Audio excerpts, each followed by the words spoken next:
Oi, gente, tudo bem? Hoje a gente vai falar sobre morfemas.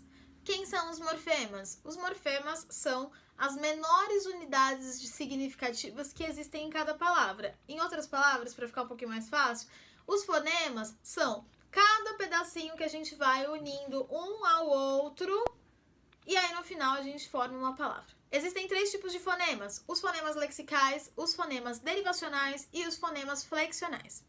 Os fonemas lexicais, eles também são conhecidos como radical.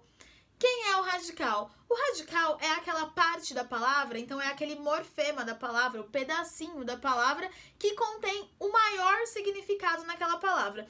Para a gente entender o que é um radical, é interessante pensar em várias palavras cognatas, isso quer dizer várias palavras da mesma família. Quando a gente pensa em várias palavras da mesma família, como ferro, ferreiro, ferradura, ferramenta, ferragem, a gente tem um radical ali, um fonema lexical, que é o radical ou raiz, que também tem esse nome, que vai ser a parte da palavra que não vai mudar em momento algum durante todas essas outras palavras da família. Essa palavra é fer, né? O F-E-R-R. Essa é a palavra que não vai se modificar. Então, isso é o fonema lexical. É o fonema que carrega o maior significado dentro de uma palavra. Existem também os fonemas derivacionais. Esses fonemas derivacionais, eles também são chamados de afixos. E dentro desse grupo de afixos estão prefixos e sufixos. Esses prefixos e sufixos, afixos, morfemas derivacionais, eles têm uma utilidade. Que utilidade é a deles dentro da palavra? É modificar a palavra semanticamente, então modificar o sentido da palavra, ou até mesmo modificar a palavra morfologicamente, que é modificar a classe gramatical da palavra, como passar uma palavra de substantivo para adjetivo, por exemplo. Não esquecendo que os afixos, né, que estão dentro aí desses fonemas derivacionais, a gente vai chamar de prefixo e sufixo. Fixo é o morfema que vai ser colocado antes do radical. E o sufixo é o morfema que vai ser colocado após o radical. Exemplo para vocês de fonemas derivacionais. Então vamos imaginar aqui um radical que é feliz, que vai dar base para a gente escrever várias palavras que vêm da palavra feliz, como felicidade, felicíssimo e etc. Pensem no radical feliz. Se a gente acrescentar um morfema derivacional, um afixo, prefixo, a gente vai colocar ele antes do radical. Então, se coloca antes do radical, a gente coloca lá um afixo como in antes do radical feliz. Vai ficar infeliz. A gente modificou a palavra semanticamente, porque a gente transforma o sentimento de felicidade no contrário dele, que é a infelicidade. Então, o prefixo in deu o sentido de contrariedade a essa palavra feliz que já existia. Então, muda semanticamente. Aí, eu também posso pegar o mesmo radical, que é feliz, e acrescentar a ele o sufixo, que é um outro afixo que está dentro dos morfemas derivacionais. Eu posso acrescentar, então, a esse meu radical o sufixo mente. Então, de feliz, a gente vai ter a palavra felizmente. Mudamos não mais a palavra em sentido, mas mudamos a palavra morfologicamente falando. Então, nós mudamos a classe gramatical daquela palavra. Tínhamos a palavra feliz, que é um adjetivo. Acrescentamos o sufixo, que é um morfema derivacional. A palavra feliz, ela virou felizmente, então agora a gente foi de um adjetivo para um advérbio, de modo. Nós temos também morfemas que se chamam vogal temática. Essa vogal temática é o pedacinho da palavra, então é uma vogal que vai geralmente aparecer logo após o radical, logo após o final do radical. Então, ela não vai ter função, significado nenhum. Ela é um morfema sem significação, diferente do morfema lexical, que é o radical, e diferente dos afixos que a gente acabou de falar. A vogal temática, ela vai ser um morfema sem significação. Ela vai simplesmente preparar aquela palavra que a gente está formando a partir do radical para ela receber ou um sufixo, que vai ao final dela, ou uma desinência, que a gente já vai ver do que se trata. Então, Por exemplo, vamos pensar no exemplo da palavra classe. Pensem na palavra classe e tentem encontrar outras palavras da mesma família que a palavra classe.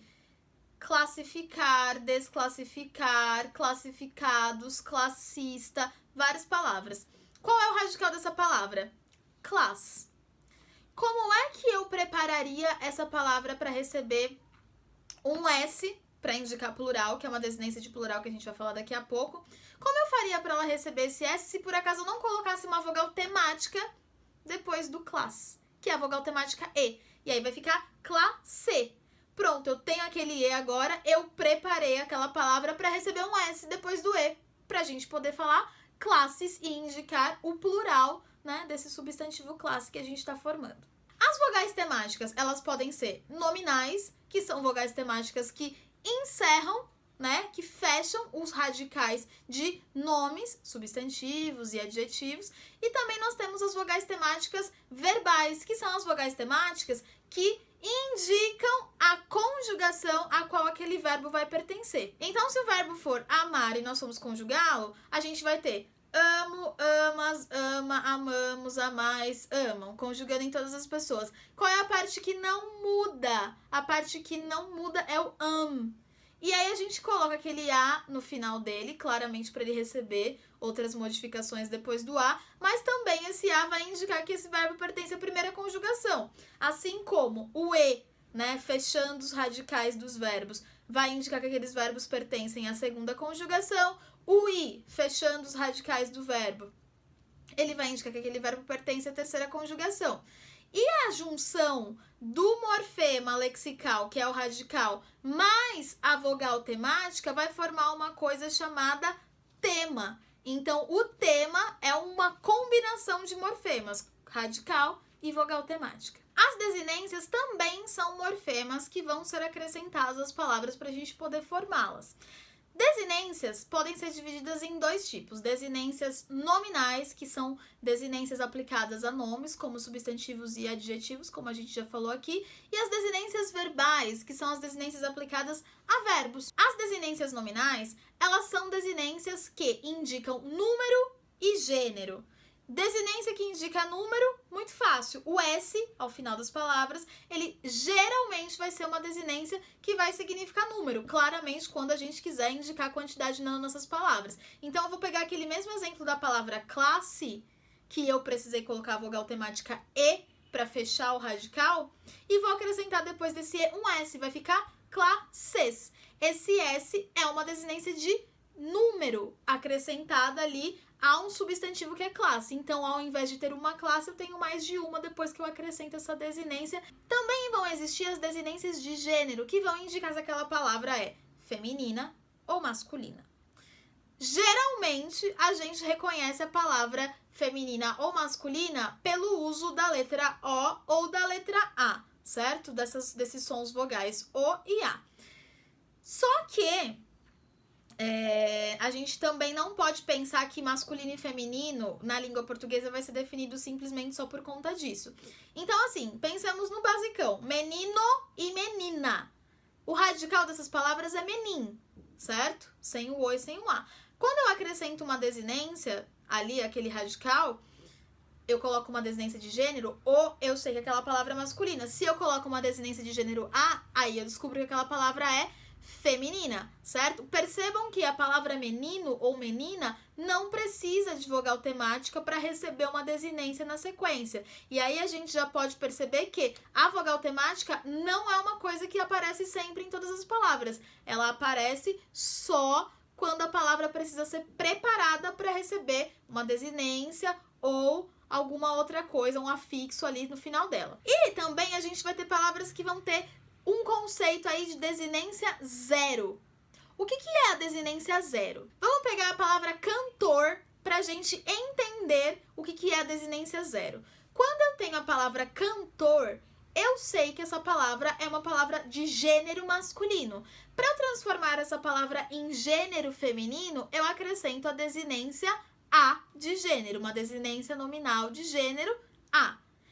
Como eu sei que a palavra é masculina, eu retiro esse A e eu não acrescento mais nada. Então, assim, quando você não precisa acrescentar nada. E aí a gente já, pela falta do acréscimo, entende que aquela palavra ela é masculina, a falta da desinência, então a falta da letra vai mostrar pra gente que a palavra é masculina, aquilo ali vai ser uma desinência zero. Desinência zero sempre vai indicar palavras masculinas. Agora a gente vai falar um pouquinho das desinências verbais. As desinências verbais, elas indicam número, se o verbo está no plural ou no singular, elas indicam pessoa, se é primeira, segunda ou terceira pessoa que está conjugando aquele verbo, elas indicam modo, indicativo, subjuntivo e imperativo, e elas indicam tempo, pretérito, presente ou futuro. Claro que não nessa ordem, porque o presente vem primeiro que o pretérito. Mentira, o pretérito vem primeiro que o presente.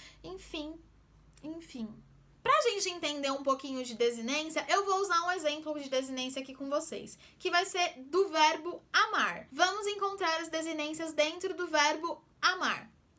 Peguemos então o verbo amar e vamos classificá-lo no subjuntivo. Vamos usar então o pretérito imperfeito do subjuntivo, que é aquele se eu amasse, se tu amasses, se ele amasse, se nós amássemos, se vós amasseis, se eles amassem, certo? Esse é o pretérito imperfeito do subjuntivo e é ele que a gente vai usar para entender as desinências. Vamos separar então dentro dessa palavra aí. Vou pegar uma das conjugações. Amássemos, nós amássemos. Vamos pegar a primeira pessoa do plural, que é nós, e vamos jogar aí o amássemos conjugado do verbo amar para vocês.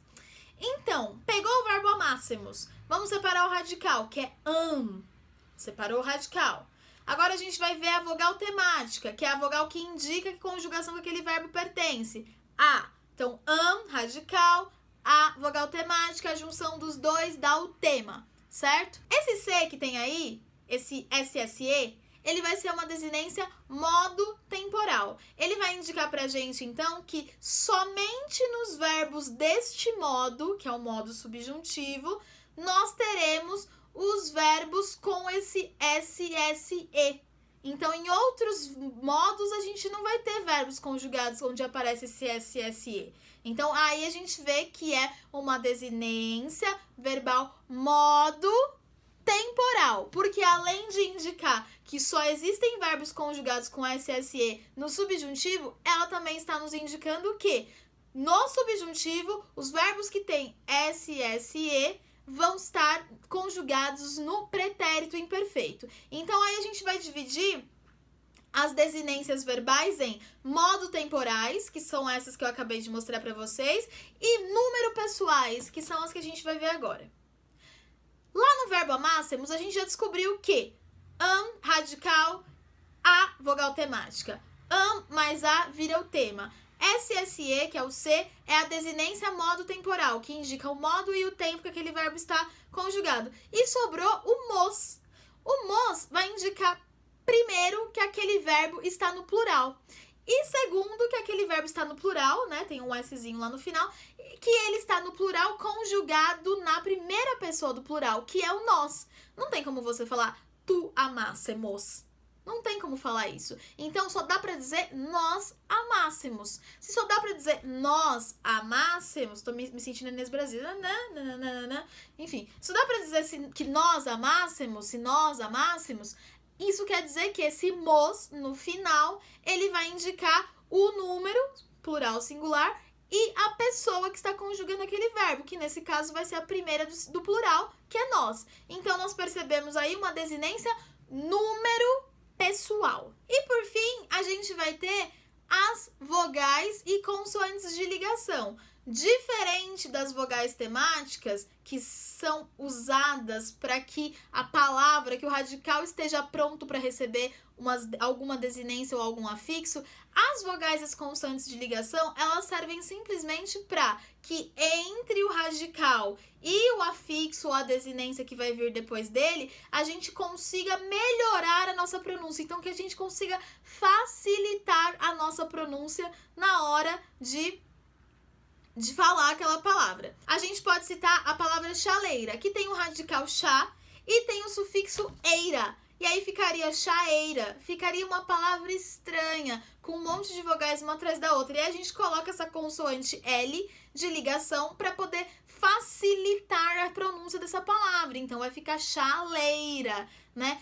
Mas, professora, por que não colocaram M? Porque claramente não colocaram M, porque sentiram que na hora de pronunciar ficaria uma coisa estranha, né? Então alguém, quando foi, né, criar a palavra chaleira, falou melhor chaleira do que chameira. Porque chameira vai parecer que tá chamando, então não vai ser chameira, vai ser chaleira. E um outro exemplo aí pra gente fechar de vogal de ligação é a palavra gasômetro. Temos o radical gás, temos o sufixo metro, que é o sufixo que indica medida. Toda palavra que terminar com metro tá medindo alguma coisa. Então nós temos gás e nós temos metro. Gás metro. Vai ficar feio, vai parecer que tá falando de gás em metro. Ah, me dá 5 metros de gás. Não é isso. Então, para facilitar a pronúncia dessa palavra, a gente coloca esse o, gasômetro, né? Para facilitar a vida de quem está pronunciando a palavra gasômetro. E é isso, gente. Tem mais uma parte que é a estrutura de formação das palavras, mas para este vídeo não ficar imenso, uma aula de 50 minutos, a gente fala sobre isso na próxima semana, tá bom? Um beijo para vocês e tchau!